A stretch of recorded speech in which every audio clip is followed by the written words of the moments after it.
Major Piyush ji.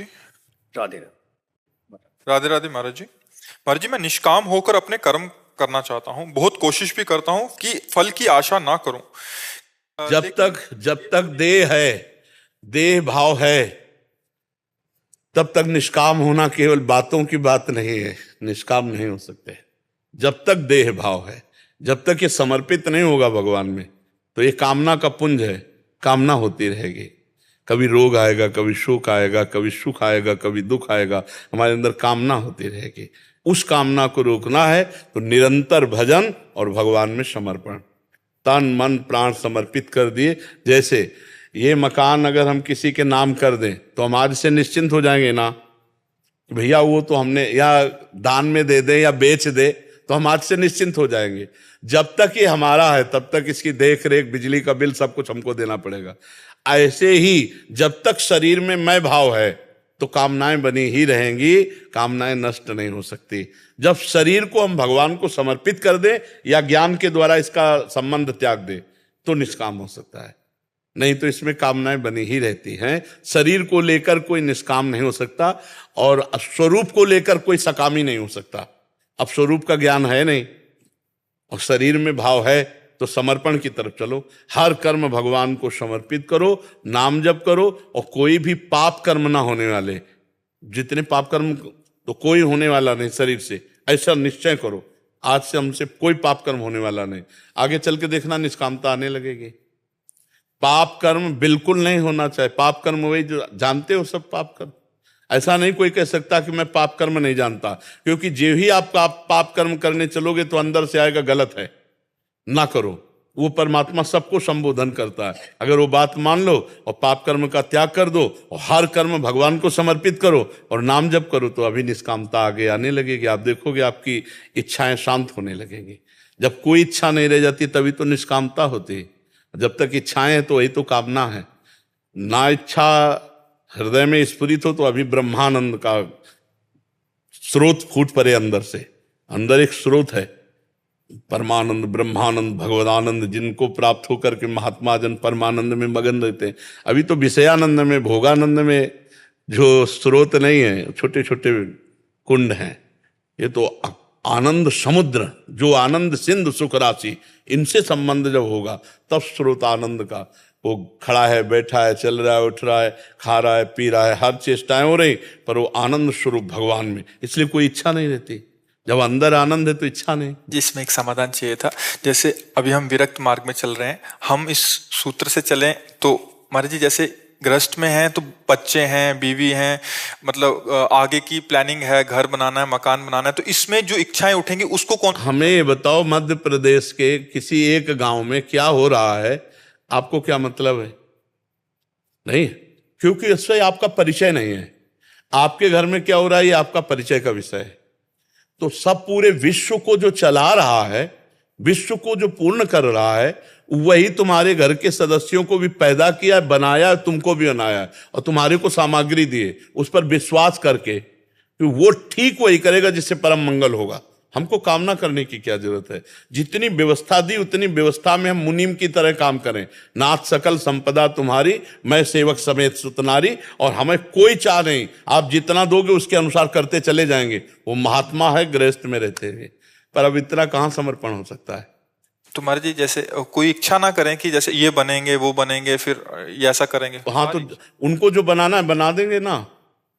आज तक हम अपनी इच्छा से यहाँ नहीं पहुंचे, मुझे प्रभु ने पहुंचाया है।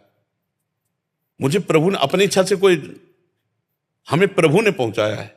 जहां हमारी शरीर की रहने की व्यवस्था और जहां स्वरूप ज्ञान की स्थिति, भक्ति की स्थिति, ये सब प्रभु की दी हुई।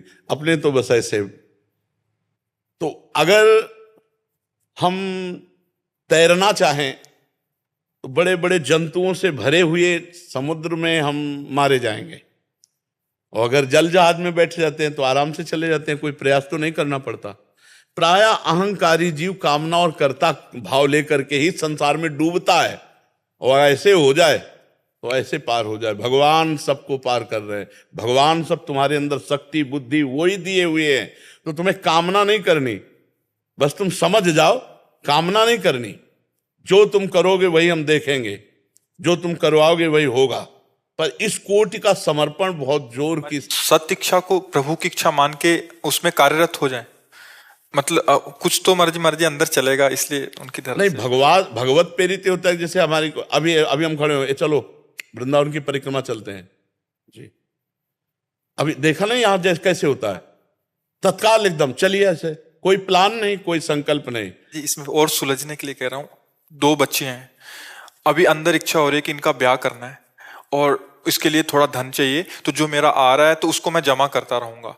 तो ये जो इच्छा हुई, ये इसको हम सत्य कुछ उसमें इच्छा का मतलब, इच्छा जो निषेध का विषय है कि मैं ये भोगूं, मैं ये देखूं, मैं ये चखूं, मैं ये सूंघूं, ये जो इच्छा है परमार्थ में ये बाधक है। जो जैसी परिस्थिति में भगवान ने मुझे दिया है उसी परिस्थिति के अनुसार विचार पूर्वक कार्य करना, वो इच्छा नहीं कहा जाता, ये विचार है कि अगर हमें प्रभु ने 100 रुपया दिया और 2 बच्चे दिए हैं तो हमको उनको पढ़ाना लिखाना भी और इनको भोजन व्यवस्था भी करनी, इनकी सारे कार्य प्रणाली, तो 50 इसमें रख देते हैं, 25 की भोजन व्यवस्था कर लेते हैं, 25 की ये व्यवस्था कर लेते हैं। ये विचार जो चल रहा है ये हमारे भगवान के द्वारा दिया हुआ बुद्धि से विचार है, उसके अनुसार हम चले।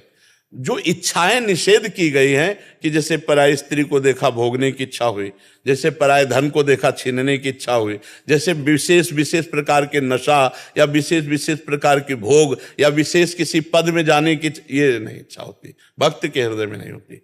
सारी व्यवस्था भगवान की तरफ से स्वतः चलती है।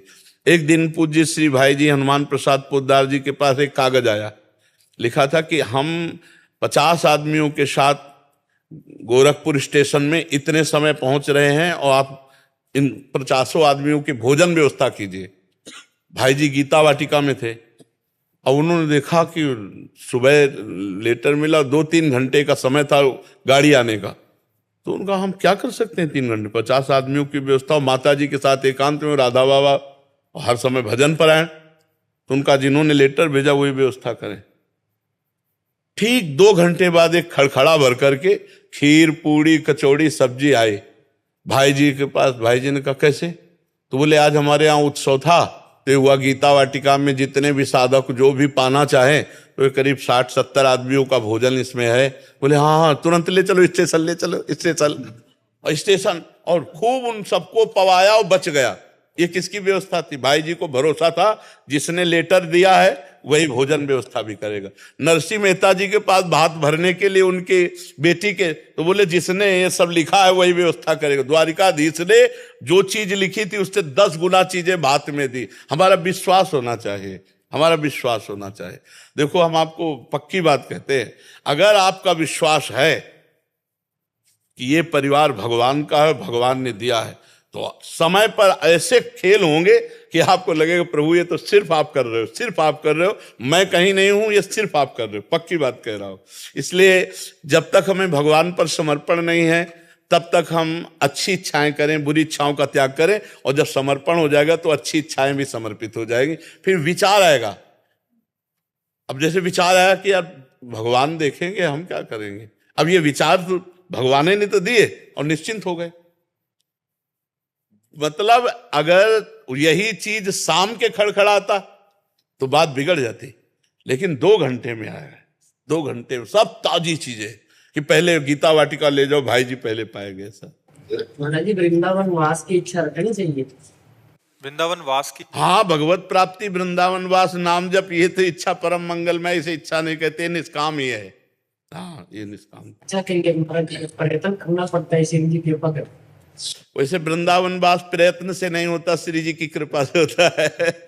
जिनको वृंदा विपिन है कृपा तिनहि की होए, वृंदावन में तवई तो रहन पाई है सोए, कृपा से ही होता है।